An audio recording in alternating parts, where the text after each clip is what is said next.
먼저 2장 1절 읽겠습니다. 사흘째 되던 날 갈릴리 가나에 혼례가 있어 예수의 어머니도 거기 계시고 예수와 그 제자들도 혼례의 청함을 받았더니 포도주가 떨어진지라 예수의 어머니가 예수에게 이르되 저들에게 포도주가 없다 하니 예수께서 이르시되 여자여 나와 무슨 상관이 있나이까 내 때가 아직 이르지 않았나이까. 그의 어머니가 하인들에게 이르되 너에게 무슨 말씀을 하든지 그대로 하라 하니라. 거기에 유대인들이 정결 예식을 따라 도세통 드는 돌 항아리 6이 놓였는지라. 예수께서 그들에게 이르시되 항아리에 물을 채우라 하신즉 아귀까지 채우니 덮어서 연회장에게 갖다 주라 하시매 갖다 주었더니 연회장은 물로 된 포도주를 맛보고도 어디에서 났는지 알지 못하되 물도 온 하인들은 알더라. 연회장이 신랑을 불러 말하되 사람마다 먼저 좋은 포도주를 내고 취한 후에 낮은 것을 내거늘 그들은 지금까지 좋은 포도주를 두었도다 하니라. 함께 읽으시겠습니다. 예수께서 이 첫 표적을 갈릴리 가나에서 행하여 그의 영광을 나타내시매 제자들이 그를 믿으니라. 아멘. 오늘은 믿음에 이르는 그의 영광이라는 제목으로 하나님 말씀 살펴보겠습니다. 성경은 처음부터 끝까지 예수님에 관한 책입니다. 성경의 중심, 성경의 주인공은 바로 예수 그리스도이십니다. 구약 성경은 오실 그리스도, 곧 예수님에 대한 수많은 예표와 예언들을 담고 있고, 신약 성경은 그 예언의 성취로 그리스도 예수가 오셨으며 앞으로 다시 오실 것이라는 약속을 담고 있습니다. 이처럼 성경의 주인공은 사람도 아니요 참 사람이요 참 하나님이신 예수님이십니다. 부활하신 예수님께서도 제자들에게 이렇게 말씀하셨습니다. 누가복음 24장 44절에 모세 율법과 선지자들의 글과 시편에 나를 가르쳐 기록한 모든 것이 이루어져야 하리라. 여기서 말하는 모세 율법은 창세기, 출애굽기, 레위기, 민수기, 신명기를 모세 오경을 가리키며 선지자의 글은 역사서를 포함한 선지서들을 가리킵니다. 또한 시편을 포함하여 이 구약 성경 전체가 모두 누구를 가리켜 기록된 것이라고요?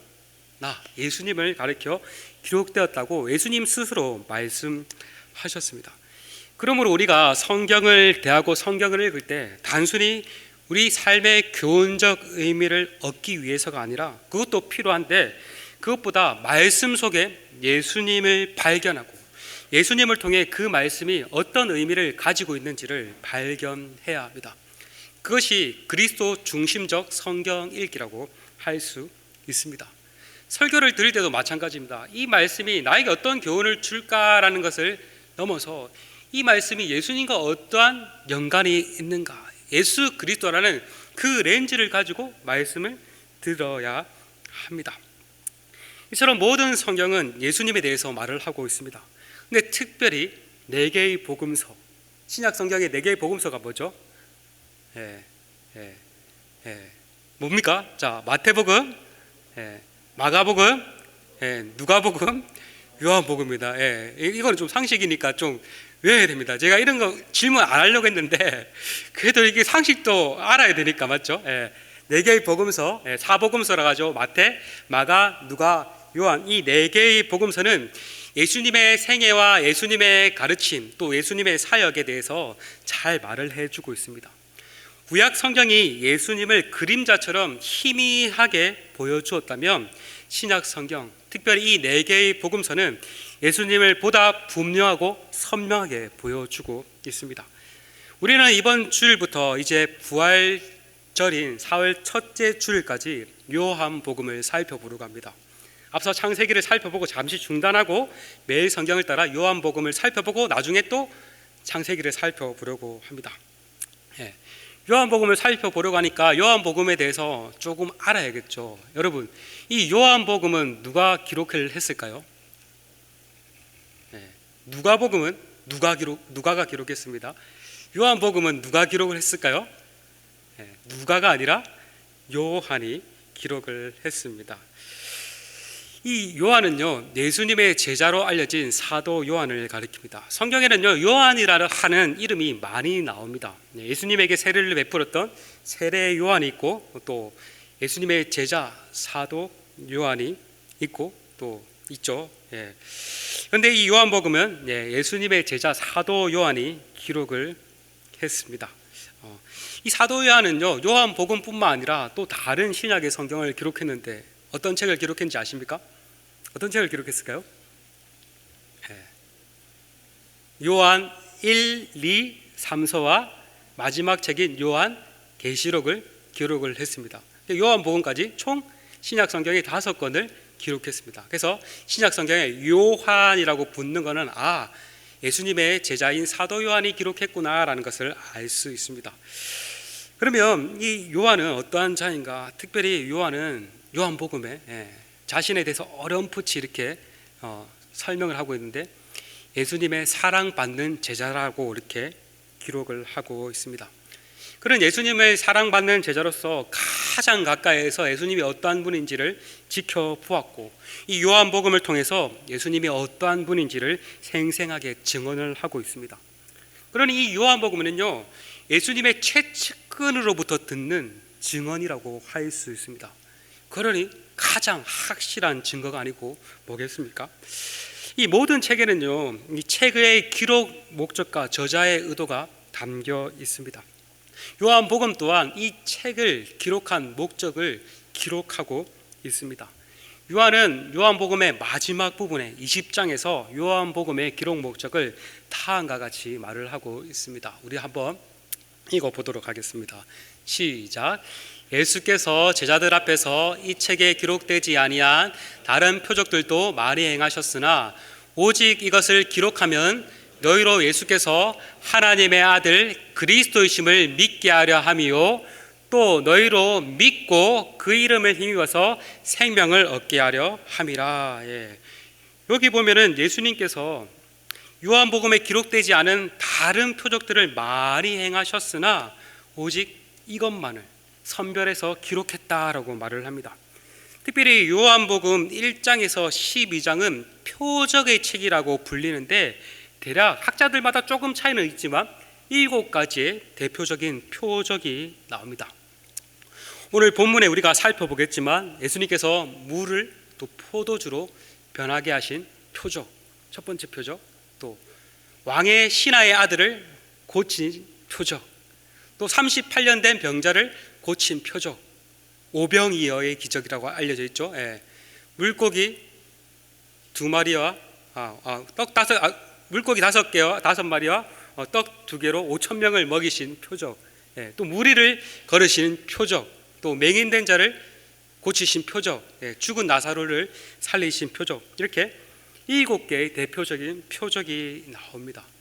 여러분, 표적이라는 말을 들어보셨나요? 좀 낯설죠. 우리에게는 표적이라는 말이 되게 낯설게 느껴집니다. 오히려 표적이라는 말보다 기적이라는 말은 조금 익숙을 하죠. 근데 엄밀하게 말하면 이 표적과 기적은 조금 차이가 있습니다. 기적은 상식적으로 설명할 수 없는 놀라운 일들을 가리키죠. 그래서 영어로 미라클이라고 합니다. 그러나 표적은 영어로 사인이라고 합니다.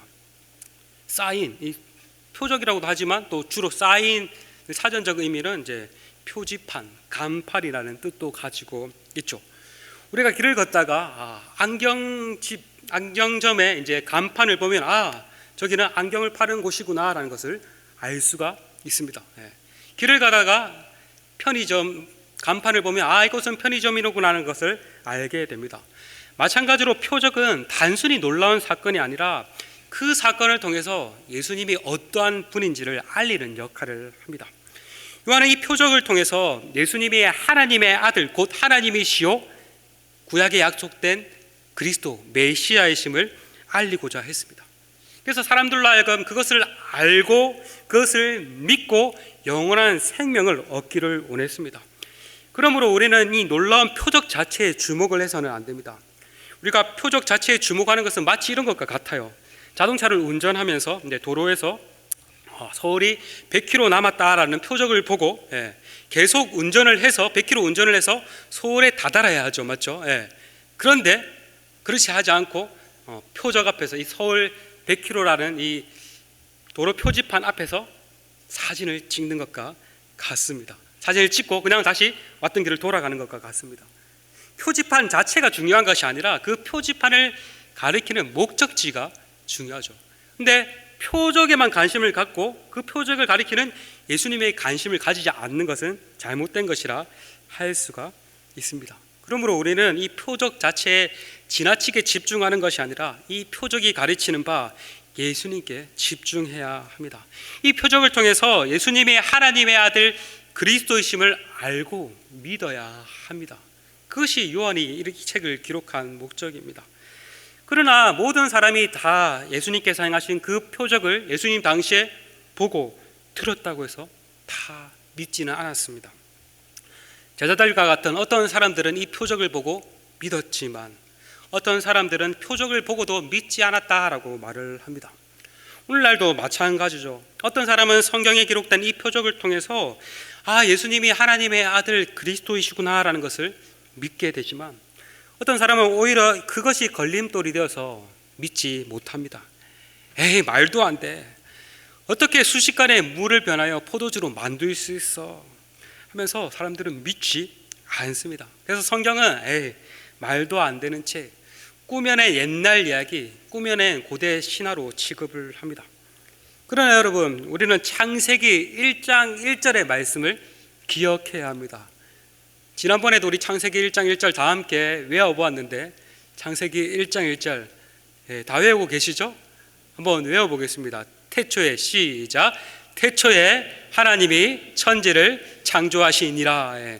모르는 사람들은 립싱크라고도 해서 외워야 돼요. 이 말은 너무나 중요합니다. 성경의 첫 번째 책인 창세기는 태초에 하나님이 천지를 창조하셨다라고 말을 하고 있습니다. 이것은 아무것도 없는 데서 하나님께서 능력의 말씀으로 온 우주 만물을 창조하셨다는 말씀입니다.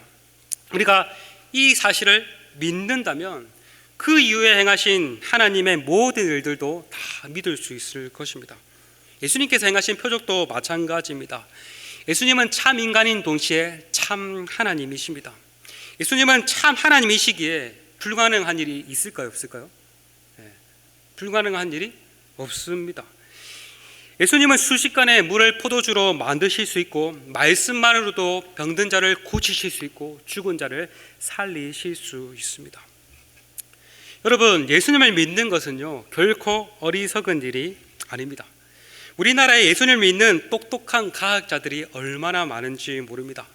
저는 지난 한 주 이 말씀을 준비하며 과학자 하나님을 만나다라는 책을 한번 읽어보았습니다. 이것을 좀 읽어보면은 조금 이렇게 여러분에게 좀 인사이트를 주지 않을까 해서 이 책을 읽어보았습니다. 이 책을 읽어보니까 얼마나 많은 과학자들이 자신이 만난 하나님에 대해서 말을 하고 있는지 몰랐습니다. 25명인가요? 24명인지 모르겠는데 이게 과학자들이 보면은 막 다들 카이스트 교수 막 되게 그 자기의 분야에서 되게 명망 있는 사람들이었습니다. 이 사람들이 바보라서 예수님을 믿을까요? 아닙니다. 그들은 예수님께서 행하신 그 놀라운 표적을 처음에는 안 믿었지만 나중에 또 하나님의 은혜로 믿게 되었다라고 말을 합니다. 특별히 이 과학자들은요 과학이라는 과학적 진리를 계속해서 탐구하면 할수록 성경이 정말 진리이구나라는 것을 깨닫게 되었다라고 많이 말을 하고 있었습니다. 여러분, 이처럼 예수님을 믿고 예수님께서 성경에서 말하는 이 표적을 진실이라고 믿는 것은요 어리석은 일이 아닙니다. 성경과 과학은 절대로 또 충돌하는 것도 아닙니다. 우리는 앞으로 몇 주간 요한복음을 살펴보려고 합니다. 그래서 정말 이 시간을 통해서 예수님이 어떠한 분이신지 조금 알았다면 이번 기회를 통해서 조금 더 많이 알아갔으면 좋겠습니다. 그리고 단순히 지식적으로 아는 것을 넘어서서 정말 참으로 예수님이 하나님의 아들이시오 나의 구원자 그리스도이심을 여러분도 참으로 믿고 예수님을 통한 영원한 생명을 얻는 역사가 일어났으면 좋겠습니다. 아멘? 아멘. 아멘 안 하는 거 보니까 안 믿고 싶은 것 같아요. 진짜 정말 요한복음을 통해서 그런 믿는 역사가 일어났으면 좋겠습니다. 오늘 본문은 예수님께서 행하신 첫 번째 표적입니다. 우리에게도 익숙한 찬양이 있죠. 예수님이 말씀하시니 물이 변하여 포도주 됐네. 예, 초등학교 때 한번 배워봤죠, 맞죠? 예, 유명한 말씀이에요. 이 표적은요, 다른 복음서에는 기록되지 않고 오직 요한복음에만 기록되어 있습니다. 갈릴리 가나에 결혼 잔치가 열렸습니다. 가나라고 하니까 학교 가나, 집에 가나, 그 할 때 가나가 아닙니다. 가나 초콜릿의 원산지, 카카오의 원산지라고 알려진 아프리카 가나도 아닙니다. 옛날에 올림픽 할 때, 얼마 전에 지금도 올림픽이 시작되었는데, 동계올림픽이 시작되었는데 가나 선수단이 입장을 하니까 어떤 아나운서가 예수님이 물을 포도주로 만드신 그 가나 출신이라고 이렇게 실수를 했다고 하는데 그 가나 아닙니다. 아프리카 가나, 영어로도 철자가 달라요. 갈릴리에 있는 가나라는 아주 작은 마을 가나입니다. 이 가나에서 결혼 잔치가 일어났고 또 예수님의 어머니가 거기 있었고 예수님과 예수님의 제자들은 이 결혼 잔치에 초청을 받았습니다. 여러분도 결혼 잔치에 초청 받아서 간 적도 있죠. 당시 이 결혼 잔치는요, 한 개인과 한 가정의 행사를 넘어서 마을 전체의 축제였습니다. 당시에 즐길 게 뭐 있겠어요. 그러니까 이 결혼 잔치가 엄청난 축제였습니다. 그래서 오늘날에는 결혼 잔치를 아주 짧게 하고 끝나잖아요. 그런데 당시에는 보통 일주일간 진행되었고 각종 음식과 포도주가 결혼 잔치에 빠질 수 없었다고 합니다. 포도주가 없는 결혼식은 상상도 할 수 없었다고 합니다. 그래서 결혼 잔치를 준비하는 신랑은 결혼식 동안 사람들이 충분히 먹을 수 있는 포도주를 준비해야 했다고 합니다. 이렇게 갈릴리 가나에서 결혼 잔치가 시작되었고 많은 사람들이 참석했던 것 같습니다. 사람들은 신랑 신부의 결혼을 축하하며 음식과 포도주를 먹고 마시며 잔치를 즐겁고 즐기고 있었습니다. 이렇게 잔치의 기쁨이 계속 이제 퍼져나가고 있었습니다. 그런데 예상치 못한 문제가 발생합니다. 바로 포도주가 다 떨어진 것입니다. 결혼 잔치에 포도주가 떨어졌다. 이거는 단순한 문제가 아니었습니다. 엄청나게 심각한 문제였습니다. 포도주가 다 떨어졌다는 것은 사실상 결혼 잔치가 끝장난 것을 의미했습니다. 이는 잔치를 주관하는 가문의 큰 수치가 될 수 있는 상황이었습니다. 잔치의 그 기쁨이 한순간에 사라지고 수치와 불평으로 바뀔 수 있는 심각한 상황이었습니다. 우리도 결혼식에 초청되어 갔는데 이제 예식이 끝나고 이제 피로연장에 가서 음식을 먹잖아요, 맞죠? 음식을 먹기 위해 줄을 서고 있는데 음식을 맛보지도 않았는데 음식이 다 떨어졌습니다라고 말을 하면은 어떨까요? 기분 좋겠어요? 기분이 상하고 마음이 상하고 이 결혼식을 제대로 준비하지 않는 신랑 신부와 그 가족들에 대한 약간의 불평 불만들이 생겨 나갈 겁니다. 신랑 신부는 물론 그 가족 모두 무척 당황할 것입니다. 당시 포도주가 떨어진 상황도 이와 비슷한 상황이었습니다. 아니, 이보다 더 심각한 상황이었습니다. 이때 예수님의 어머니 이름은 등장하지 않아요. 근데 예수님의 어머니 이름 뭐죠? 마리아죠. 밤새지 말란 마리아, 마리아죠.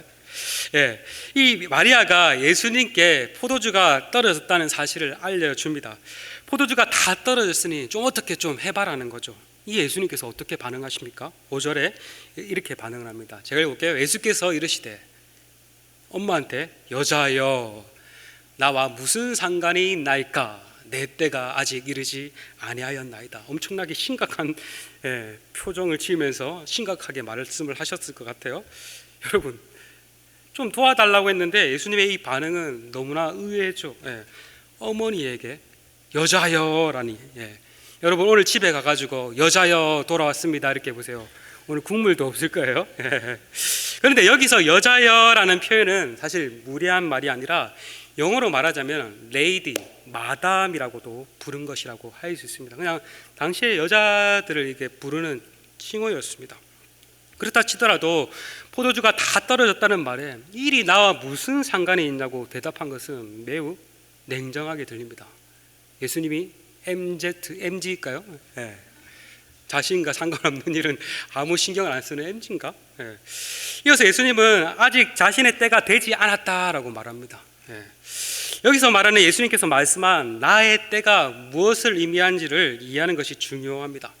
요한복음에서 말하는 예수님의 때에 관해서 많이 말을 하고 있는데, 이 때는 예수님께서 십자가에서 죽으시고 다시 부활하심으로써 얻으시는 영광의 때를 가리킵니다. 예수님은 아직 그 하나님의 때가 이르지 않았음을 말씀하신 것입니다. 그럼에도 예수님의 어머니 마리아는 하인들에게 예수님이 무슨 말을 하든지 그대로 하라라고 말을 했습니다. 이렇게 알 수 없는 긴장이 계속 흘렀습니다. 앞으로 어떤 일이 일어날까? 결혼잔치가 열리는 그 자리에는 유대인의 정결 예식에 사용하는 돌 항아리 6개가 놓여 있었습니다. 유대인들은요, 식사를 하기 전에 그냥 식사를 하는 것이 아니라 그 항아리에 담긴 물에서 이렇게 손을 씻고 식사를 하는 의식을 가졌습니다. 그때 사용하는 물 항아리가 있었습니다. 항아리가 오늘 본문에 보니까 2-3통이라고 하는데, 한 통은 약 40리터 정도라고 하니까 항아리 안에 2통이면은 80리터, 3통이면은 120리터의 정도의 물을 담을 수가 있었습니다. 그 큰 항아리가 6개가 있었다고 하니 엄청난 양의 물을 담을 수 있었습니다. 예수님께서는 하인들에게 항아리에 물을 채우라고 말씀하셨습니다. 그래서 하인들은 예수님의 말에 순종해서 물을 가득 채웠습니다. 그리고 예수님은 하인들에게 이제 그 물을 떠서 이 잔치를 주관하는 연회장에게 갖다 주어라 라고 말씀하셨습니다. 하인들은 예수님의 말씀에 순종하여 그대로 순종했습니다. 그러자 놀라운 일이 일어났습니다. 놀랍게도 연회장이 맛본 것은 맹맹한 맹물이 아니라 최고급 포도주였습니다.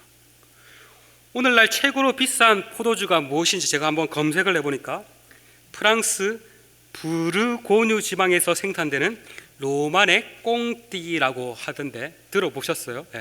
이 포도주가 전 세계에서 가장 비싸다고 하는데, 아마도 예수님께서 이때 만드신 그 포도주가 이 로마네 꽁띠보다 훨씬 더 값비싸고 좋은 포도주가 아니었을까 싶습니다.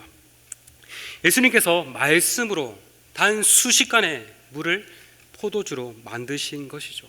사실 상온에서 이렇게 갑자기 물질이 바뀐다는 것은 있을 수가 없는 일이에요. 사실 과학적으로 맞죠? 그런데 참 하나님이신 예수님께서 말씀으로 이렇게 역사하셨습니다. 이것을 통해서 우리가 알 수 있는 사실이 무엇일까요? 예수님은 모든 물질을 다스리시는 하나님의 아들, 하나님이심을 알 수가 있습니다. 능력의 말씀으로 천지 만물을 창조하신 그 하나님께서 동일한 능력의 말씀으로 물을 포도주로 만드신 것입니다. 이 이야기와 관련해서 흥미로운 일화가 있습니다. 19세기에 영국의 시인 조지 고든 바이런이 캠브리지 대학교에서 3학년 재학 시절에 신학 과목의 기말고사 논술 시험 주제로 이런 문제가 있었다고 합니다. 예수님께서 물로 포도주를 만드신 기적에 담긴 종교적이고 영적 의미를 적어 보시오라고 문제가 나왔다고 합니다. 그래서 그는 이렇게 적었다고 합니다. 되게 웃깁니다. 물이 그 창조주 예수님을 보고 얼굴을 붉혔다. 얼굴이 빨개졌다. 논술 시험에 이 한 문장을 적었다고 합니다. 다른 사람들은요 빽빽하게 시험지를 치었는데 이 사람은 이 한 문장을 적고 최고 점수를 받았다고 합니다. 얼마나 재치 있으면서도 깊은 표현입니까? 이 말은 곧 예수님이 창조주 하나님이심을 가장 함축적으로 표현한 고백이라 할 수 있습니다. 예수님은 이 표적을 통해서 자신이 창조주 하나님이심을 나타내셨습니다. 이것을 본 제자들이 어떻게 반응했다라고 말을 합니까? 오늘 본문 11절에 보니까 제자들이 예수님을 믿었다. 이분이야말로 참 하나님, 참 그리스도이시구나 하는 것을 믿게 되었다라고 말을 합니다. 이것이 바로 예수님께서 갈릴리 가나에서 행하신 첫 번째 표적입니다. 오늘 본문 앞서 세례 요한은 요한은 세례 요한이에요. 사도 요한이 아니에요. 세례 요한은 종교 지도자들에게 여러 질문을 받았습니다. 내가 그리스도냐? 내가 엘리야냐? 내가 그 선지자냐라는 질문을 받았습니다. 이 질문을 받은 요한은 분명하게 말했습니다. 나는 세례 요한도 아니요, 엘리야도 아니요, 그 선지자도 아닙니다. 다만 내 뒤에 오시는 분이 계신데 그분은 정말 대단한 분입니다 라고 말을 했습니다. 그런데 오늘 본문을 통해서 요한이 증언하고 있는 바로 그분, 그리스도요, 참 엘리야로 대표는 참 선지자요, 하나님께서 세우겠다고 모세에게 말씀하신 바로 그 선지자가 바로 예수님임을 오늘 본문은 답해주고 있습니다. 그리고 오늘 본문 바로 앞에 예수님을 만난 나다나엘은 이렇게 고백했습니다. 예수님을 향해서 당신은 하나님의 아들이시오, 당신은 이스라엘의 임금, 이스라엘의 왕입니다 라고 고백을 했습니다.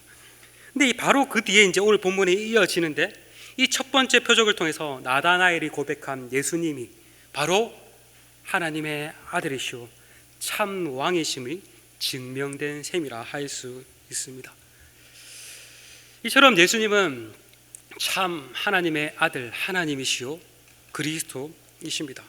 그런데 이 사건에는 또 다른 깊은 의미가 담겨 있습니다. 바로 예수님께서 수치를 기쁨으로 바꾸어 주시는 분이라는 사실입니다.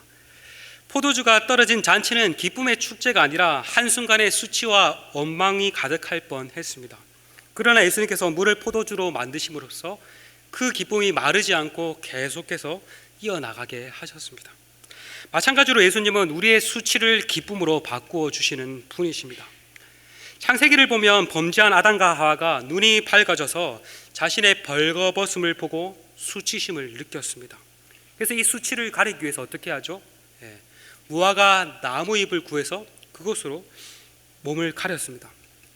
그러나 나무잎으로 가린 옷이 계속해서 가려질까요? 시간이 지나면 또 금방 시들 것입니다. 수치가 온전히 가려지지 않습니다. 그러나 놀랍게도 하나님께서는 가죽옷을 만들어 그들의 수치를 가려주셨습니다. 아담의 후손인 우리 또한 기쁨보다 수치 속에 살아갑니다. 다들 수치감을 가리려고 애쓰고 있죠. 그런데 우리의 그 수치를 누가 가려주시고 기쁨으로 만들어 주셨습니까? 바로 예수님이십니다. 예수님은 십자가에서 말로 다할 수 없는 수치를 우리 대신 당하셨습니다.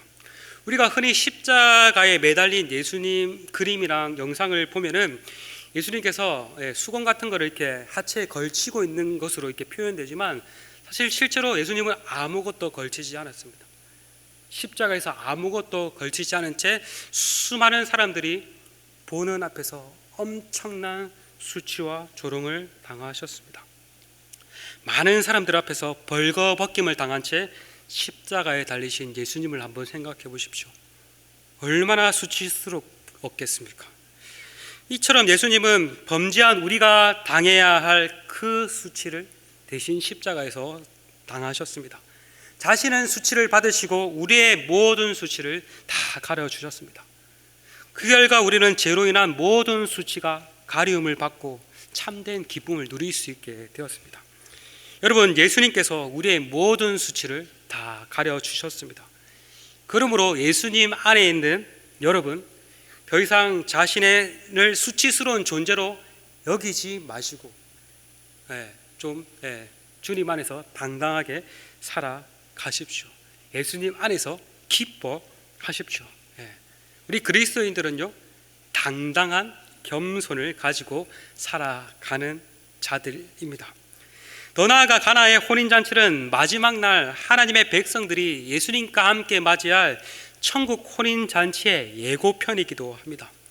예수님께서 다시 오시는 그날, 예수님은 우리의 신랑이 되시고 우리는 예수님의 신부가 되어서 진짜 천국 결혼잔치가 펼쳐지게 될 것입니다. 그 천국 잔치는 마르지 않는 기쁨, 끝나지 않는 기쁨을 영원히 누리게 될 것입니다. 우리는 지금 우리가 처한 현실이 정말 막막하고 팍팍하고 절망적여서 늘 낙담할 수가 있습니다. 그러나 마지막 때 우리에게 있을 그 천국 잔치를 기억하면서 한없이 낙심해서는 안 됩니다. 마지막 영광의 때가 있음을 기억하고 소망을 품고 항상 기뻐해야 합니다. 끝으로 바라기는 우리 모두가 이제 앞으로 살펴볼 이 요한복음을 통해서 정말 예수님이 어떠한 분인지를 잘 알고 요한의 말대로 예수님이 하나님의 아들, 진짜 하나님이시구나, 예수님이 우리를 구원할 그리스도 메시아시구나라는 것을 정말 머리뿐만 아니라 가슴 깊이 깨닫고 정말 그 예수님을 더욱더 믿고 예수님으로 인한 영원한 생명을 누릴 수 있는 우리 모두가 되길 간절히 소망합니다.